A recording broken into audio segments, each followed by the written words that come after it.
வணக்கம். இன்றைக்கி எதை பற்றி பார்க்க போகிறோம்னா, பங்குச்சந்தையில் புதிய முதலீட்டாளர்கள் வருடத்துக்கு 60,000 கோடி பக்கம் இழக்கிறாங்கன்னு சொல்லி செபி தலைவர் சொல்லியிருக்காங்க.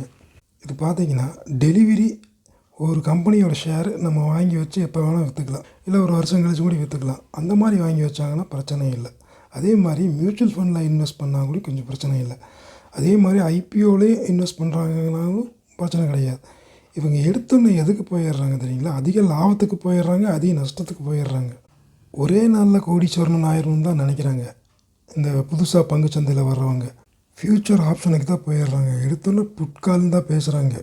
நீ எத்தனை லாட் வாங்கினா, நான் எத்தனை லாட் வாங்கினேன் அப்படிங்கிறத பேசுகிறாங்க.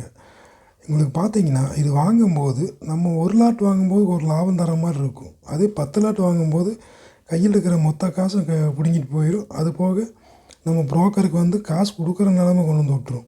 அதே மாதிரி பார்த்தீங்கன்னா இந்த இன்ட்ராடே புதுசாக வரவங்க நிறைய பேர் பார்த்தீங்கன்னா இந்த இன்ட்ராடே தான் பண்ணுறாங்க.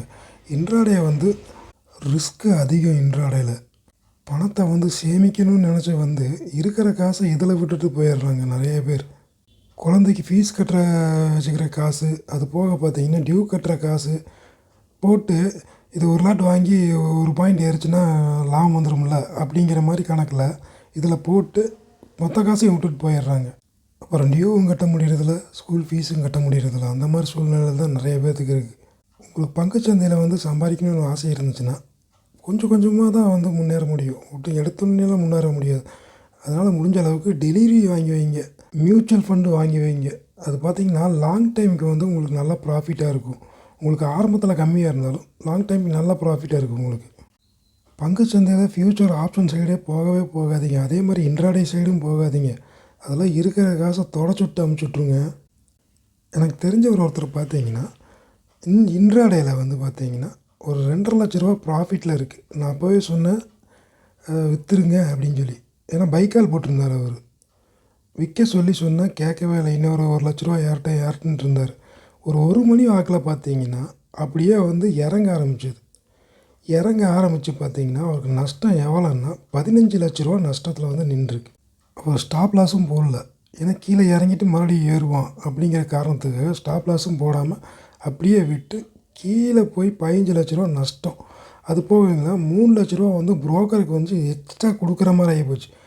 அக்கௌண்ட்லேருந்து 12 லட்ச ரூபாயை அடித்து தூக்கிடுச்சு. 3 லட்ச ரூபா அந்த புரோக்கருக்கு தரணும். அதுக்கு என்ன பண்ணார்னா, அவர் ஜேசிபி சொந்தமாக வச்சுருந்தார். அந்த ஜேசிபியை விற்று அதுக்கப்புறம் அந்த காசை செட்டில் பண்ணார் அந்த புரோக்கருக்கு. ஏன்னா ஒரு வருஷத்துக்குள்ளே கோடீஸ்வரன் ஆயிரம் சொல்லி இதில் போனீங்கன்னா நீங்கள் வச்சுருக்கிற காசையெல்லாம் தொடச்சுட்டு அமுச்சிடும். மெதுவாக முன்னேறினாலும் பரவாயில்லன்னு சொல்லிட்டு இந்த நீங்கள் பங்குச்சந்தையில் வந்தால் ஒன்றா டெலிவரி வாங்குங்க, இல்லை மியூச்சுவல் ஃபண்டு வாங்குங்க. அது போக பார்த்தீங்கன்னா ஒரு நல்ல கம்பெனி ஐபிஓ வருதோ அந்த மாதிரி வாங்கி வைங்க. அதே மாதிரி பார்த்தீங்கன்னா இன்னொரு விஷயம் நடந்துகிட்ருக்கு. பங்குச்சந்தையில் நான் காசு கொடுத்தீங்கன்னா இப்படி ஒரு 2 லட்ச ரூபா 3 லட்ச ரூபா கொடுத்தீங்கன்னா உங்களுக்கு மாதம் இவ்வளோ சம்பாதிச்சு தரேன் அப்படிங்கிற மாதிரி நிறையா பேர் சொல்லிகிட்டு இருக்காங்க. நிறைய பக்கம் நடந்துகிட்ருக்கு.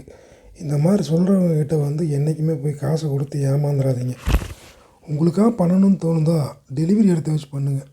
இன்னொரு விஷயம் உங்கள்கிட்ட சொல்லணும். இப்போ என்னென்னா புதுசாக ஒருத்தர் பங்குச்சந்தைக்குள்ளே வராருன்னா அவர்கிட்ட கால்ஸ் நான் தர்றேன், நீங்கள் இன்ட்ராடே பண்ணுங்கள் அப்படிங்கிற மாதிரி நிறைய பேர் சொல்கிறாங்க. அது எப்படி கால்ஸ் அவங்க கொடுத்து கணிக்க முடியுங்கிறத நான் சொல்கிறேன். யாருமே கணிக்க முடியாது இந்த பங்குச்சந்தையை பொறுத்த வரைக்கும். கால்ஸ் கொடுக்குறேன்னு சொன்னாலும் நீங்கள் அந்த இன்ட்ராடே சைடு இந்த ஃப்யூச்சர் ஆப்ஷன் சைடு போயிடாதீங்க. ஒரு நாளைக்கு 5,000 சம்பாதிக்கலாம், ஒரு நாளைக்கு 10,000 சம்பாதிக்கலாம். அதில் ஒரு நாளைக்கு 1 லட்ச ரூபா கூட சம்பாதிக்கலாம்னு சொல்லுவாங்க. இந்த மாதிரி ஆசை காட்டும் போது உங்களுக்கு அந்த இடத்துல பேராசை வருதுன்னா உங்கள் காசு போக போகுதுன்னு அர்த்தம். ஒரு விஷயம் மட்டும் சொல்லிக்கிறேன், காசு செலவு பண்ணுறது ஈஸி, சம்பாதிக்கிறது கஷ்டம். காசு இருக்கும்போது சிறு சேமிப்புக்கு எடுத்து வச்சு பழகிக்கோங்க. இல்லாத போது எடுத்து வைக்க முடியாது. இந்த பதிவு பிடிச்சிருந்தா ஒரு லைக்.